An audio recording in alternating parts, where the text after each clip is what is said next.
शेतीप्रधान देश म्हणून डांगोरा पिटणारा या भारत देशामध्ये माझ्यासारख्या शेतकऱ्यावर गावचे जिल्हाधिकारी, चिकोडीचे तहसीलदार, चिकोडीचे असिस्टंट कमिशनर, निपाणीचे तहसीलदार यांच्याकडून माझ्यावर अन्याय. कोगनोळी तालुका निपाणी येथील शेतकरी मैनुद्दीन अब्दुल रशीद शेख या कोगनोळ येथील शेतकऱ्याचा प्रशासनावर गंभीर आरोप. कोगनोळ येथील माझी जमीन सर्वे नंबर 757 8 एकर 39 गुंठे सदरच्या जमिनीचा बोगस डायरी नंबर 1030 या नंबरची बोगस डायरी आणि उतारा तयार करून कोगनोळी येथील बाबूराव कगुडे आणि महावीर मगदूम व इतर लोकांच्या नावावर बोगस डायरी उतारे तयार केले असून या बोगस डायरी उतार्या प्रकरणामध्ये स्थानिक तलाठी सर्कल यांचाही समावेश आहे. या प्रकरणाविरोधात मी उच्च न्यायालयात दावा केला असता तसेच कर्नाटक राज्य अल्पसंख्याक आयोग येथेही दावा केला असता माननीय बेंगलोर उच्च न्यायालय आणि कर्नाटक राज्य अल्पसंख्याक आयोग यांनी बेळगाव जिल्हाधिकारी यांना शेख यांच्या जमिनीचा फेर सर्वे करून डायऱ्या रद्द कराव्यात असा आदेश पारित केला आहे. मात्र बेळगाव जिल्हाधिकारी यांनी चिकोडी, निपाणी तसेच महसूल अधिकाऱ्यांना एक जुजबी लेटर पाठवून अहवाल मागवला होता. मात्र बेंगलोर उच्च न्यायालयात आणि कर्नाटक राज्य अल्पसंख्याक आयोगाच्या आदेशाचे पालन न करता बेंगलोर उच्च न्यायालय आणि कर्नाटक राज्य अल्पसंख्याक आयोगाचा माननीय जिल्हाधिकारी बेळगाव यांनी अपमानच केला आहे. या सर्व प्रकाराच्या विरोधात आपण आता ईडी कार्यालयात तक्रार दाखल करणार असून माझ्यावरील अन्याय निवारण जोपर्यंत होत नाही तोपर्यंत मी लढतच राहणार असा खणखणीत इशारा मैनुद्दीन शेख या कोगनोळी तालुका निपाणी येथील शेतकऱ्याने प्रशासनाला इशारा दिला आहे. तसेच बाबूराव कगोडे व महावीर मगदूम आणि इतर लोकांकडून माझ्या जीवितास सुद्धा धोका आहे, याची प्रशासनाने दखल घ्यावी अशी मागणी मैनुद्दीन शेख यांनी आमच्या हिरकणी न्यूजच्या प्रतिनिधींशी बोलताना सांगितलं. हमारे यहाँ पर अभी हम देख रहे थे कि करप्शन को लेकर हमारे जो ज़मीन के मामले में करप्शन हुआ है, survey number 757 Kognoli Nipani taluka Belagavi district के अंदर जो करप्शन हुआ है, फ्रॉड डायरी 10301, तो इसमें इंसाफ मिलने को तैयार नहीं था.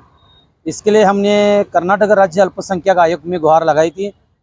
वहाँ पर हमने असिस्टेंट कमिश्नर चिकोड़ी, तहसीलदार चिकोड़ी और तहसीलदार निपाणी इनके खिलाफ वहाँ पर मामला दर्ज हुआ था. केस वहाँ पर चली और कर्नाटक राज्य अल्पसंख्यक आयोग ने अपना सिविल पावर यूज़ कर उन्हें समन्स भेजा था. निपाणी की तहसीलदार वहाँ पर प्रेजेंट ही थी उनकी, और उन्होंने जो डॉक्यूमेंट लाए थे और हमारे जो डॉक्यूमेंट थे वो कर्नाटक राज्य अल्पसंख्यक आयोग ने वहाँ पर जो है वो वेरीफाई किया. वेरीफाई करने के बाद उन्होंने ये ऑर्डर डीसी साहब को उन्होंने एक ऑर्डर पास की उस पर, और डीसी साहब को उन्होंने ये भेजा एक रिकमेंडेशन. ये रिकमेंडेशन के अंदर उन्होंने बोला है कि जहाँ जो कहानी पत्रिका के अंदर उसके डॉक्यूमेंट हो ज़मीन पर, वहाँ पर जो लोगों के नाम Baburao Kagude and Baburao Magdum and others जिनके नाम आपने वहाँ उन पर लगाए वो इलीगल है, वो अधिकृत कब्जेदार साबित नहीं होते, और उनके नाम कम कर जो है अब्दुल रहमान बाला शेख इनके जो वारसदार हैं इनके नाम आप वहाँ पर दाखिल कीजिए करके ऐसे उन्होंने रिकमेंडेशन कर्नाटक राज्य अल्पसंख्यक आयोग ने इधर उनको भेजा था. ये ऑर्डर पास डेट 12/2/2024 को थी. तो अभी तक इस पर कोई भी एक्शन डीसी ऑफिस की तरफ से लेने को तैयार नहीं. सिर्फ एक दिशा भूल करने के लिए उन्होंने एक लेटर बनाकर खाली नीचे भेजा है कि आप इस पर वर्दी दीजिए. जब डॉक्यूमेंट वेरीफाई हुआ था, जब डॉक्यूमेंट वेरीफाई हो के अगर कर्नाटक राज्य अल्पसंख्यक आयोग ने अगर इन्हें रिकमेंडेशन की थी तो इसके बाद भी फिर उनको फिर नीचे वर्दी लेने की क्या ज़रूरत थी. तो इन्होंने जो है एक बात डीसी ऑफिस ने साबित कर दी है कि अल्पसंख्यक अगर हमारे पास न्याय मांगे तो हम उसको न्याय नहीं देंगे, ये बात तो तय है. और दूसरी बात यह है कि कर्नाटक राज्य अल्पसंख्यक आयोग को सिविल पावर है, वो सिविल पावर होने के बाद भी ये लोग यहाँ पर कर्नाटक राज्य अल्पसंख्यक आयोग के रिकमेंडेशन से या ऑर्डर को देखने को तैयार नहीं बिल्कुल. और हाईकोर्ट की क्या ऑर्डर है 5943/1984 की, वो ऑर्डर भी यहाँ पर होते हुए भी हाईकोर्ट के ऑर्डर वो भी सही ढंग से फॉलो करने को तैयार नहीं.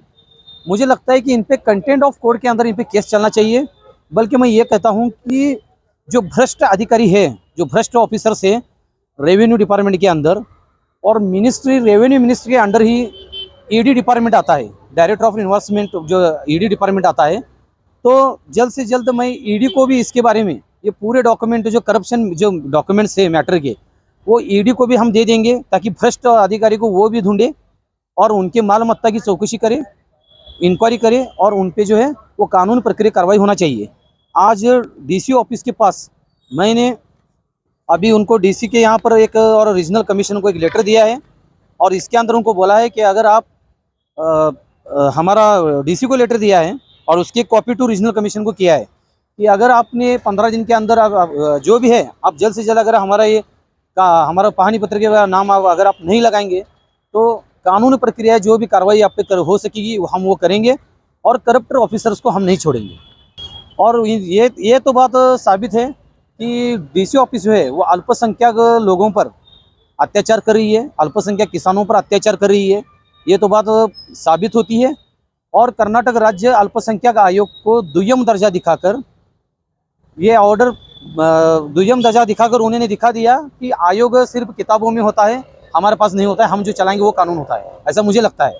क्योंकि इनकी तरफ से कोई भी सही ढंग से रिस्पांस आने को तैयार नहीं है।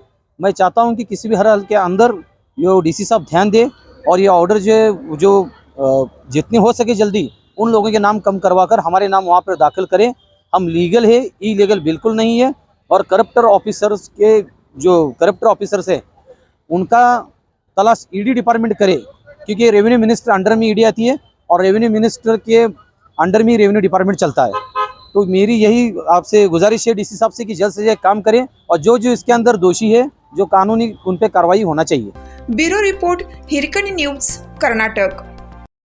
चालू घडामोडींचे अपडेट्स जाणून घेण्यासाठी आपल्या हिरकणी न्यूज चॅनलला सबस्क्राईब जरूर करा, लाईक करा, कमेंट करा आणि शेअर करा. बेल आयकॉनवर प्रेस करा आणि नोटिफिकेशन्स मिळवा.